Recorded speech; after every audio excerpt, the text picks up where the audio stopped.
In this guide, I'm going to show you how you can temporarily deactivate your Instagram account. Before we do get into this guide, make sure to like the video and subscribe to the channel with all notifications on. It really does help the channel and it lets us know that you want more content like this. We'd greatly appreciate it. And if at any point throughout this guide you did have any questions, just ask them down in the comment section below and we could help you out further. I'm going to be doing my best to reply to every single comment down there. But begin by opening up Instagram and tapping on your profile icon in the bottom right corner.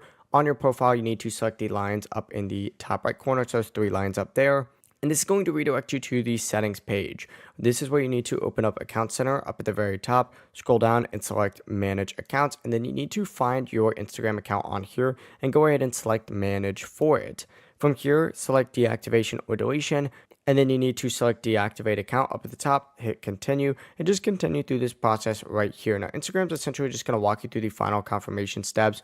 Once finished, your profile will be hidden until you reactivate it just by logging back in using the Account Center or just logging back in general. This is just like essentially hiding your account. It's actually pretty nice rather than like fully deleting it. If you guys had any questions, ask them down in the comment section below and we can help you out further. I'm going to be doing my best to reply to every single comment down there. Before you do leave this guide, make sure to like the video and subscribe to the channel with all notifications on. It really does help us out and it lets us know that you want more content. Have a great rest of your day though. Peace.